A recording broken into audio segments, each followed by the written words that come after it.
el asambleísta Ricardo Vanegas Cortázar.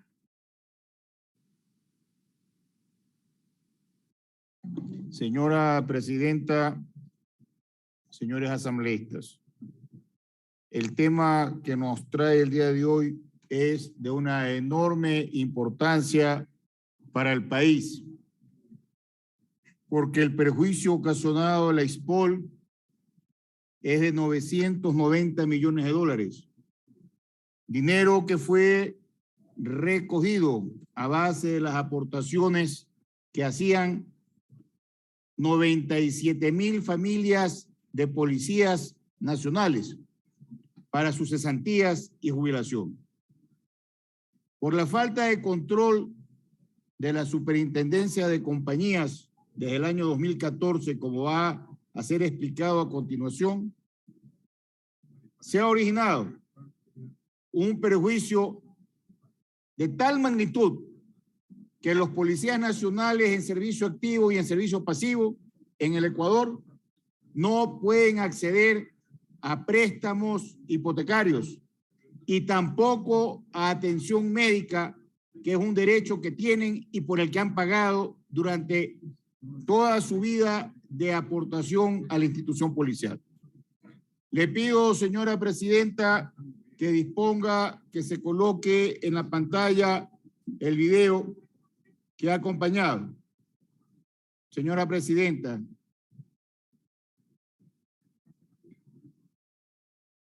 Señora presidenta, el video que he puesto, que se lo pueda...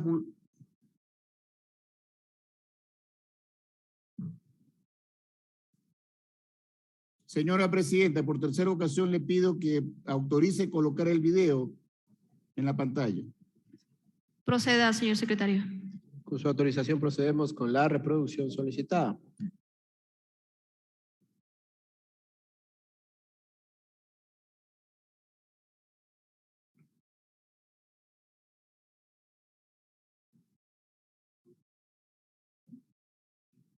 En la pantalla. Señor secretario. Gracias, señora presidenta. Como ustedes van a poder observar a través de la pantalla, he preparado una información donde se ha explicado la prueba documental y la prueba testimonial, que es abundante, que es determinante y que permite establecer con claridad que el señor abogado Víctor Anchundia ha adecuado su conducta al incumplimiento de funciones como superintendente de compañías, razón por la cual esta asamblea deberá, luego de la análisis que se tiene que hacer en este momento, proceder a atender la petición que voy a realizar. Le pido por favor que autoricen que pongan el video. Presidente.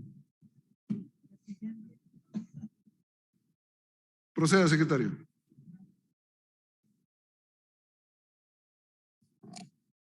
Procedemos con la reproducción solicitada, señor vicepresidente.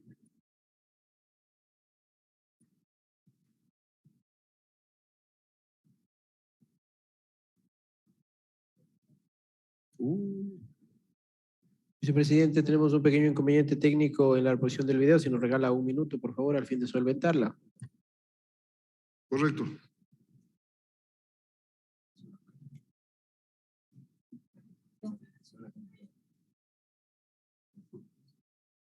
¿Ah?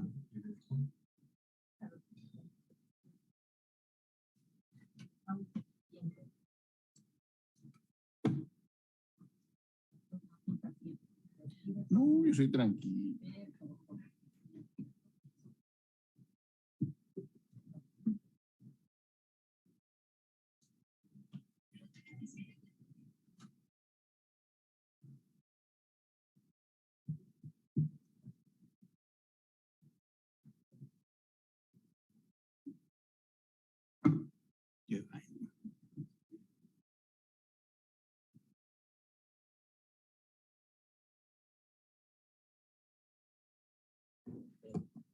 Mil disculpas, señor vicepresidente. Asambleísta Vanegas, una vez que ha sido solventado el inconveniente técnico en la reproducción del video, procedemos con la reproducción solicitada. Muchas gracias, señor secretario.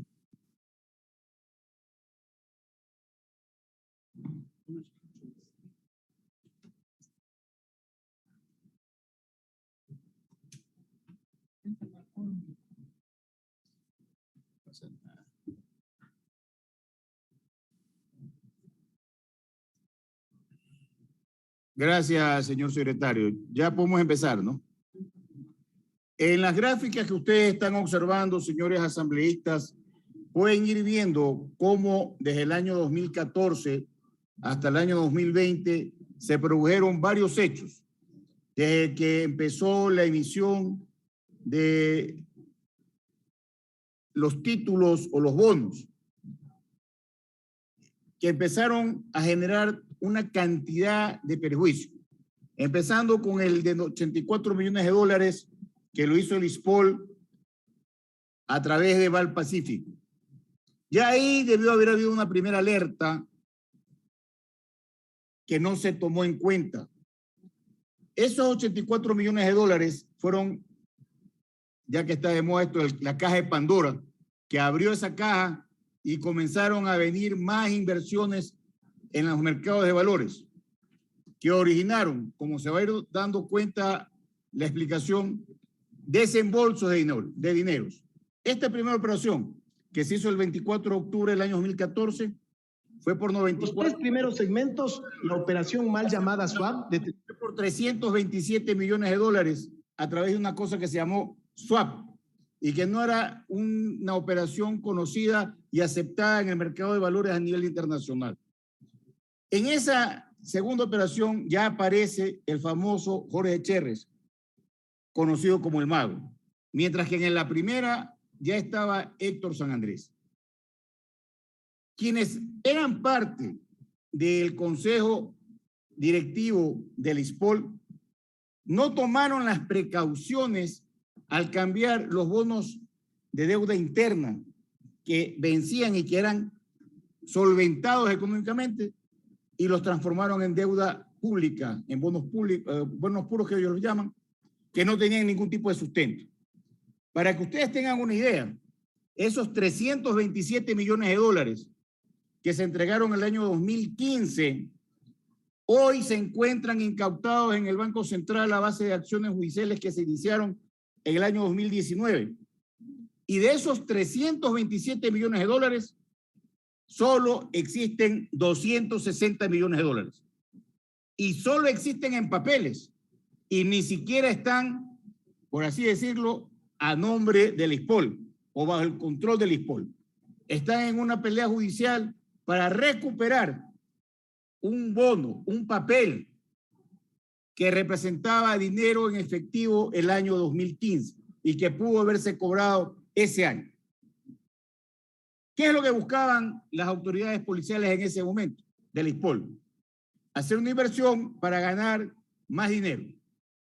A la larga, lo que se permitió por la falta de control de las casas de valores y del mercado de valores en el Ecuador es que este tipo de operaciones fraudulentas del mercado bursátil origine un hueco patrimonial en el ISPOL.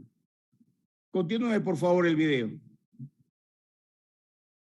327.3 millones de dólares en bonos de deuda interna. Citadel, Casa de Valores, qué conveniente para nosotros. No nos cobró comisión. ¿Dónde?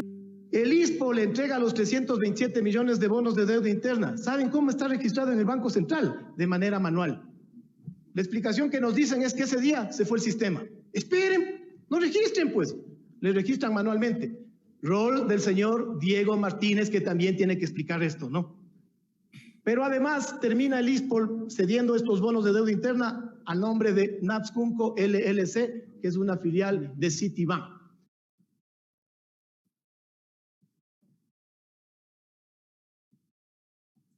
Ustedes pueden ver en ese gráfico todo la cantidad de dinero que se invertía. Cuando venía una reinversión, lo que hacían es una especie de estafa tipo Ponzi. En los mejores de los casos recibíamos el interés, nunca le volvimos a ver el capital. Y además no están registrados en el catastro público del mercado de valores. Estos bonos del 2015, en el 2014 aparece el señor Jorge Ramos otra vez de Valpacífico y le dice al ISPOL, oiga, está por cumplirse el plazo de esos bonos. Ahorita en el 2014 están al 102.1%. Si venden en este momento es más beneficioso que esperar al vencimiento, que solo van a recuperar el 100%. Si hasta ahí llega el negocio, de acuerdo. ¿En qué terminó? El ISPOL le entregó los bonos 2015 a meses de que se cumpla su plazo, pero recibió bonos 2024. O sea, entregó papeles, recibió más papeles, con un supuesto rendimiento de $280,000. Con la reestructuración del año anterior ya perdimos. Estos fideicomisos tenían que estar inscritos debidamente en la Superintendencia de Compañías de Valores y Seguros. Hasta ahora. Hasta ahora. Y el rol del superintendente de Compañías y Valores Seguros me dirán, pero es que yo me posesioné el 2019. El señor Víctor Anchundia, antes era el intendente nacional de compañías, del 2011 al 2018. Tenía que supervisar todo esto.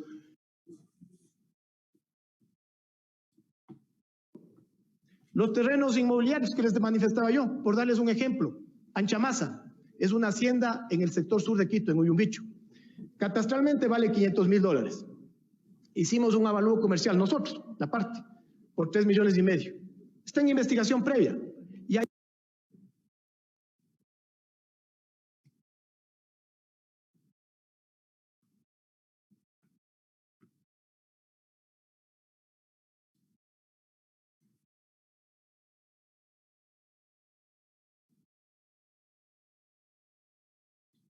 Aquí se está mostrando cómo cada año, por la falta de control de la Superintendencia de Compañías, la Policía Nacional a través del ISPOL seguía invirtiendo dinero. Todo eso va a ir sumando una cantidad que va a llegar finalmente a los $990 millones. Y siempre van a aparecer el hoy general en retiro David Proaño, pero también van a aparecer otros nombres, San Andrés, Cherres, y van a aparecer, como así consta en el informe de la Comisión de Fiscalización y se logró actuar durante la prueba, los ministros de gobierno desde el año 2014.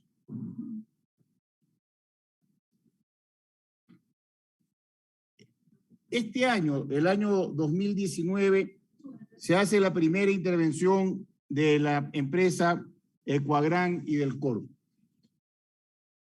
¿Quién hizo esta primera intervención? El señor intendente de Mercado de Valores, Víctor Anchundia. Y el señor Anchundia, el señor Carlos Murillo. Y el señor Carlos Murillo nombró a una... Estos cheques que se están mostrando son todas las coimas que se pagaron a todos los funcionarios del ISPOL y que suman casi $1 millón. Ahí están los cheques, están los nombres de los beneficiarios, de todos los que han intervenido en este proceso. Este Carlos Murillo designa una interventora el año 2019. Apenas toma posesión del cargo que es designado por el abogado Víctor Anchundia. Y en 5 meses, sin que exista ningún soporte económico que garantice el pago de los $23 millones por las cuales habían sido intervenidas del Corp y Ecuagran, esta interventora... Entonces, si las oficinas que ustedes actualmente ocupan antes eran ocupadas por la empresa del Corp o Ecuagran.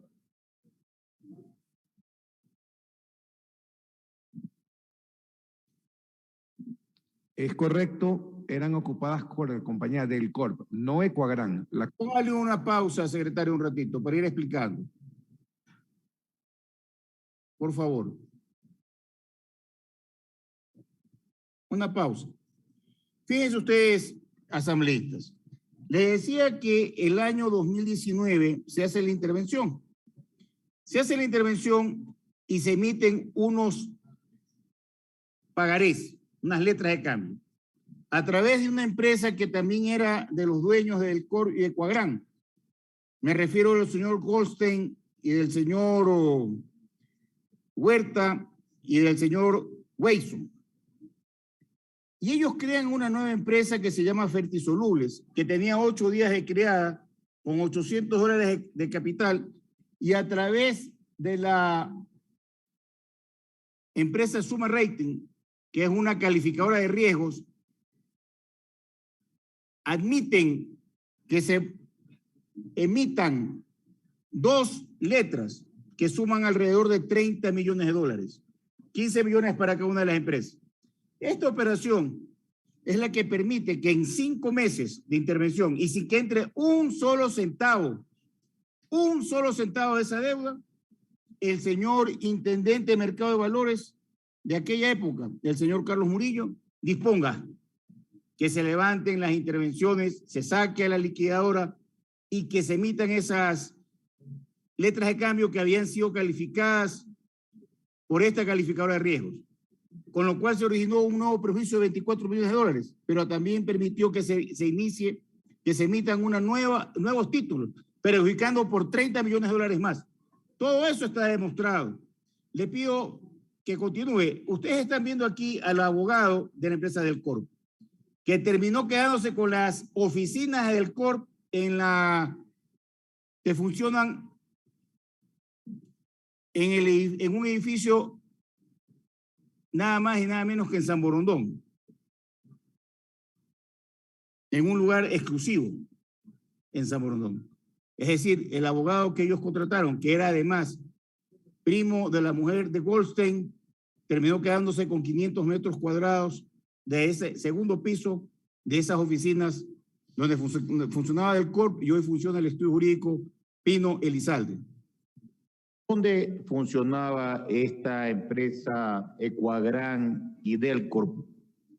¿En la ciudad de Guayaquil o en la ciudad de San Borondón? Ecuagran funciona en la ciudad de Guayaquil y Del Corp en la ciudad de San Borondón. ¿En San Borondón en qué parte específica? En Plaza Lagos, en el segundo piso del edificio Etcétera, ahí eran las oficinas de Del Corp, que hoy en día se las ha tomado, entre comillas, en alquiler el abogado Daniel Pino, y que les pertenecen al ISPOR a través de un fideicomiso que todavía no está clara esa figura, que estamos en esa investigación.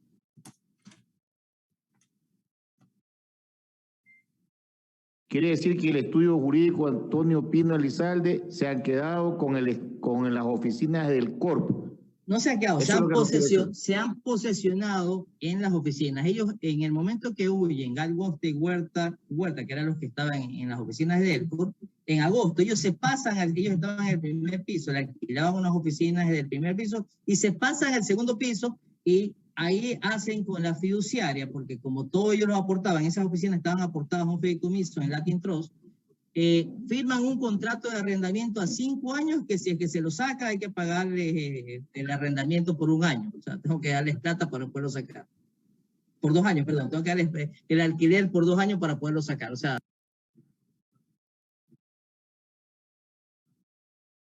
¿Y cómo fue, de acuerdo a lo que usted tiene, a los documentos que nos ha entregado, la forma en que ellos lograron hacer la negociación para poder emitir ese informe y levantar la intervención?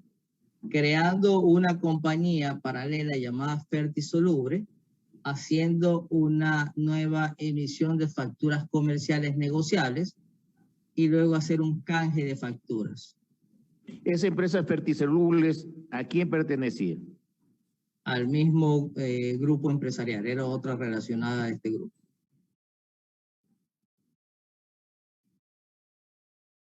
Quisiera que usted nos explique también quién era el estructurador financiero o bursátil que más asesoraba a Goldstein para hacer todos estos artificios financieros. Eran 2. Primero era Vicente Muñoz Escaldaferri y segundo era los de Manfred Jorge Neisser de Atlántida, que ahora es antes Achival, ahora Atlántida.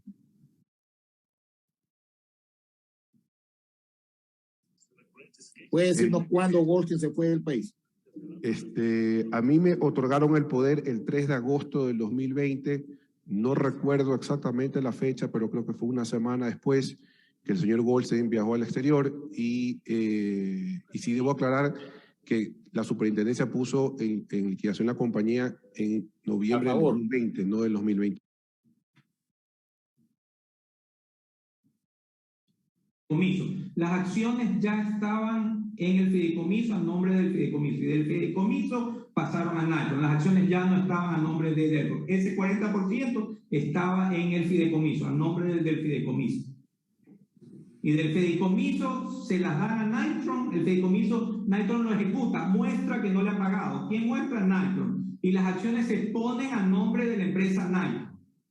Y una vez que están a nombre de la empresa Nitron, Nitron contacta a Agripac y le dice, tengo este 40%, quieren comprarlas, nos las ofrece y nosotros las compramos. ¿En cuánto? En $6 millones. Que en 6 millones de dólares. Póngame una pausa.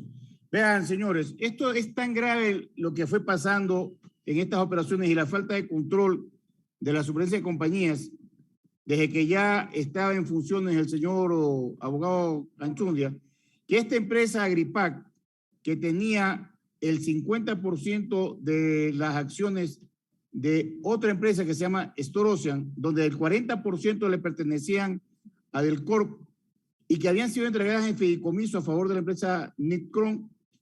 Luego de que nos explica el mismo gerente de Agripac que ustedes acaban de ver en la pantalla, él dice que la empresa Nitron, como no le pagaba Delcorp, ejecuta las acciones que estaban en el fideicomiso, lo cual es mentira porque la información que está agregada a la Comisión de Fiscalización demuestra que toda esa operación de $2,5 millones estaba cancelada. Nitron se convierte en propietario del 40% de estas acciones, que están valoradas en la Superintendencia de Compañías en $3,400,000, y por esas acciones paga $6 millones, en teoría, a Agripac, a Nitron. Con lo cual ustedes ven cómo terceras personas se siguen aprovechando en perjuicio del ISPOL, de acciones que tenían que estar ya en manos del ISPOL para poder recuperar ese perjuicio que se le ocasionaba. Le pido, señor presidente, que disponga que continúen el video. Continúe, secretario.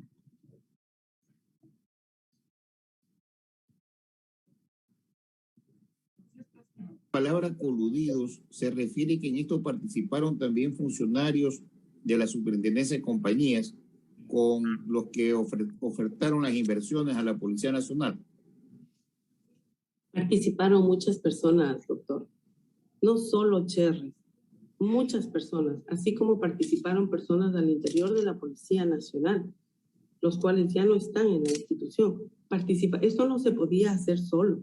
Se cambiaron leyes, reglamentos, habían instituciones de control, se hizo un traslado de bueno, quizás no ocupe el nombre técnico, me van a disculpar, pero se hizo un traspaso de un dinero al Banco Central cuando no existía luz de manera manual. Hacer el control para que estas empresas hagan correctamente las cosas. Que esas inversiones que nosotros hicimos tenían un control de una institución que es la Superintendencia de Compañías y el responsable es el superintendente. Dentro de esa responsabilidad nunca se informó que habían problemas, muy por el contrario, vuelvo a decirlo, la calificadora de riesgo dice que es un excelente papel, la auditoría externa dice que no hay problemas en la empresa, los balances de la empresa que son presentadas a la Superintendencia de Compañías todos los años, y eso debemos conocerlo, no dicen ningún problema que existe. Entonces la Superintendencia de Compañías nunca alertó de que existían ya problemas en estas empresas. Pero eso lo debe determinar la Superintendencia de Compañías. Nosotros debemos como institución denunciar a quien nos dio los papeles. Dentro de esa investigación que usted ha realizado, está claro que la Superintendencia de Compañías, desde el año 2014 a la presente fecha, 2020, que empezó, no observó las funciones de control que tenía que hacer para evitar el perjuicio al ISPOL por $990 millones. Bueno, sí, dentro de los procesos sí se puede demostrar que hay algunos informes donde han obviado ciertas disposiciones legales, y eso está plasmado en los informes de investigación que el fiscal en la próxima semana, César Suárez, va a presentar ante.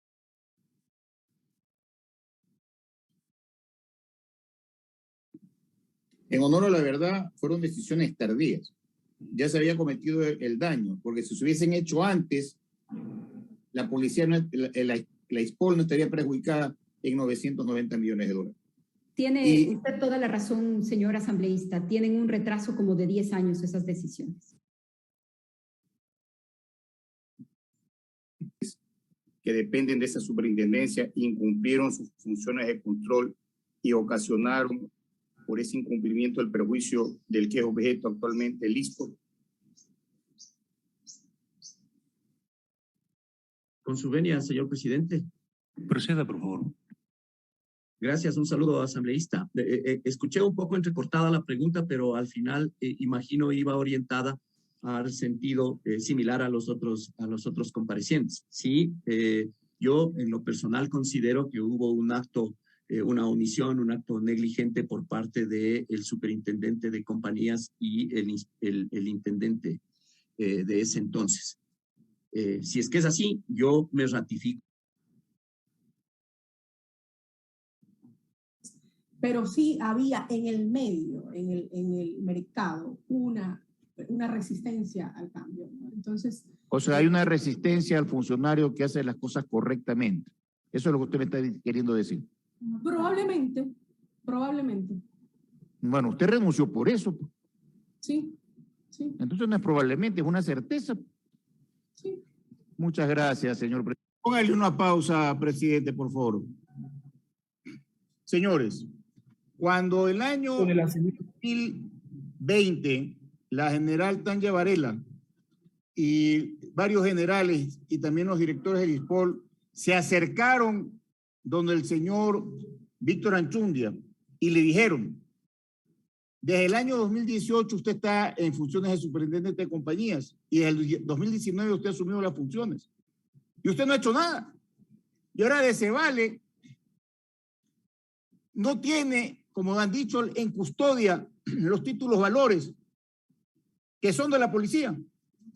Todos los funcionarios, escúchese bien, país y asambleísta, todos los funcionarios de la superintendencia de compañías renunciaron. Unos se fugaron, ya no están en el Ecuador. Otros están imputados penalmente. Y entonces el señor Anchundia designa nuevos funcionarios que de octubre del 2019 a abril del año 2020 hacen lo que los otros no habían hecho durante 10 años. Y el 23 de abril del año 2020, presionados, asustados, todos vuelven a renunciar. Y así lo dicen en sus declaraciones ante la Comisión de Justicia, ante nuestras preguntas. Esa es la corrupción que ha habido en esa superintendencia de compañías. Le pido, presidente, que continúe con el video. Señora María Paula Christiansen, como ustedes pueden apreciar, sale la señora en fuga del Ecuador el 1 de noviembre del 2017. El 1 de noviembre del 2017.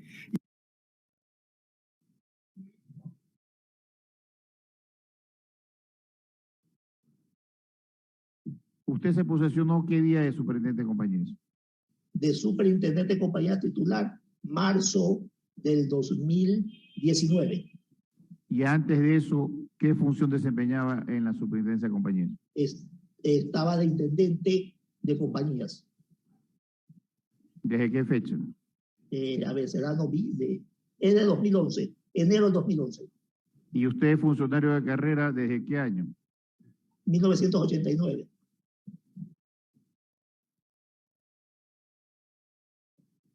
Y efectivamente, usted como la máxima autoridad de la superintendencia de compañías es el encargado de designar a los intendentes nacionales, porque esa respuesta no la escuchamos. Me refiero si usted designó a Carlos Murillo como intendente de mercado de valores, ¿sí o no?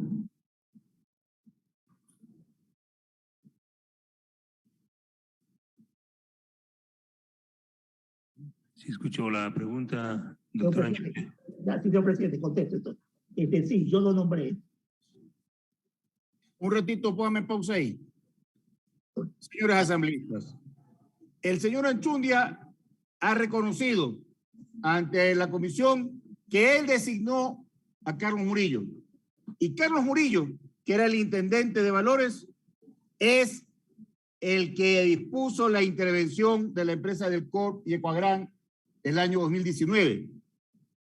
Además, el señor Murillo designó a la interventora y 5 meses después, sin que hayan pagado un solo centavo de esos 30 millones de dólares, sino que entregaron pagarés que no tienen ningún valor, el mismo Carlos Murillo dispuso que se levante la intervención. Siga, por favor, presidente, disponga que siga. Así que ese día sí hubo la reunión, sí fue la ministra, sí fueron los policías y nos hablaron sobre las irregularidades del DECEVAL.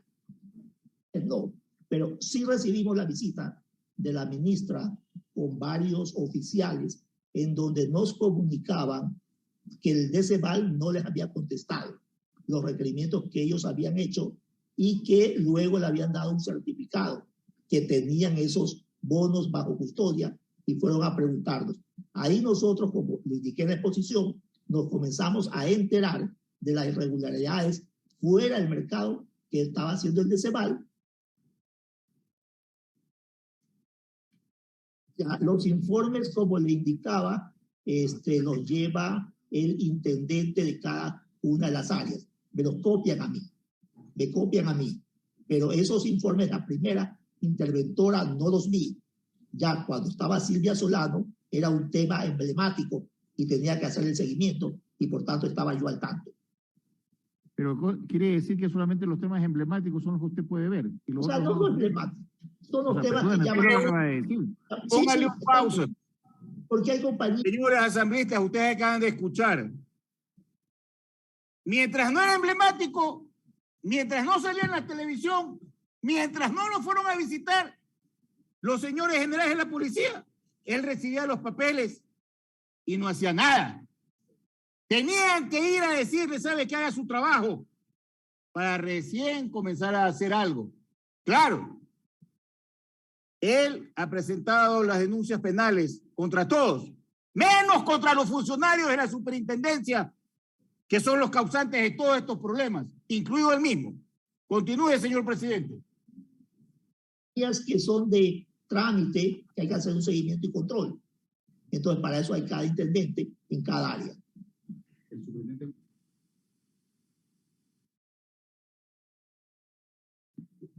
Citadel es controlada por ustedes, ¿sí o no?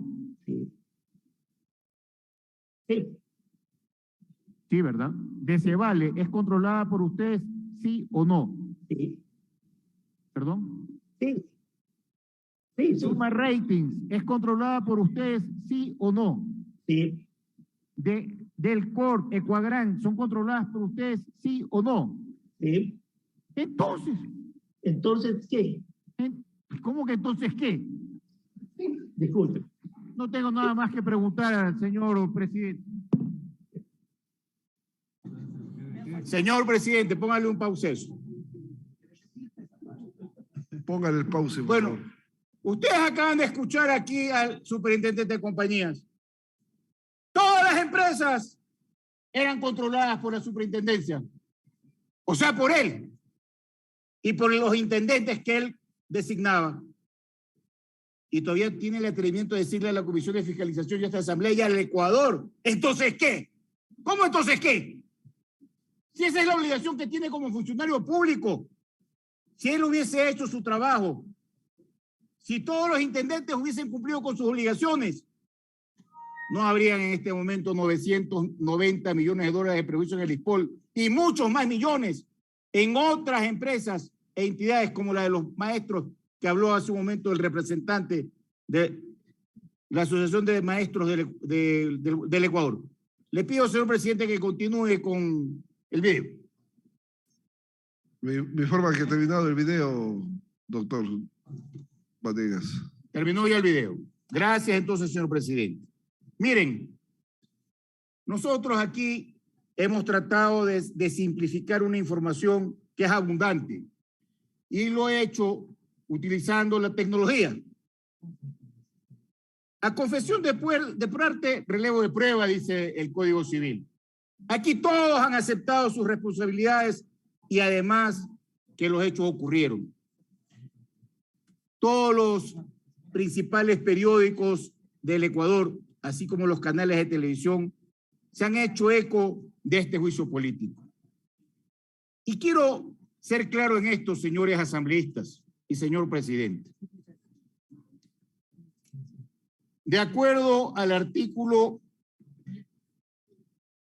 431 de la Ley de Compañías, de la Superintendencia de Compañías, disponen que la primera autoridad de la Superintendencia de Compañías es el superintendente. Y en conclusión, él es el que podía designar a los intendentes, entre esos al señor Murillo. Está demostrado que el señor Murillo es el que levantó la intervención de Coagrán. Está demostrado que gracias a eso se lo hizo con la intervención de la calificadora de riesgo y con títulos valores que no tenían ningún valor. Me refiero a las letras de cambio, que eran de otra empresa que ellos mismos crearon. Para que el pueblo ecuatoriano me entienda, eran letras de cambio truchas. Truchas significa que no sirven para nada. Pero no sirviendo para nada, sirvieron para una operación de 30 millones de dólares, avalada por la Superintendencia de Compañías, como el mismo superintendente lo dijo. Pero para no ir más lejos, señor presidente, señores asambleístas, el artículo 71.1 del Código Administrativo determina que la delegación que él hace, me refiero al superintendente de compañías, al intendente de compañías, la delegación determina que esa delegación no le quita la responsabilidad, que él es el que está actuando. Y a base de esa norma, él es el único responsable de los actos que cometan sus superintendentes. Más aún que yo les he preguntado si recibía en su despacho copia de los oficios desde el año 2018 cuando él era superintendente de compañías, y él dijo que sí, pero que no hizo nada, que tuvo que esperar que venga la comandante general de la policía. Seguramente el abogado Anchundia va a decir que apenas él tuvo conocimiento, él comenzó a actuar. Es por su inacción que en una operación que pudo comenzarse a controlar el año 2018 no se hizo y que hasta el año 2020 se siguieron renovando en las casas de valores que él tenía que ejercer el control. Él nos va a decir que esas operaciones se hicieron fuera de la casa de valores. Y todo eso es mentira. Se hicieron en la casa de valores y se llevaron el dinero. Y hoy los principales involucrados están, no solamente, como dije, en España y en Estados Unidos, están en México, están en Canadá. Y tengo la plena seguridad que una vez que esta asamblea destituya y censure a este funcionario, no solamente como hoy, que mientras estamos aquí, todos han fugado de esa superintendencia diciendo que hay un comunato de incendio. Muchos se van a ir después de hoy. Pero para eso tiene que estar la asamblea, para ejercer un verdadero control y fiscalización de las autoridades. No puede seguir habiendo en este país impunidad. Por eso, por la abundante prueba documental y testimonial, ante lo evidente que estoy demostrando, tengo que pedirle, señor presidente y señores asambleístas, que ustedes acepten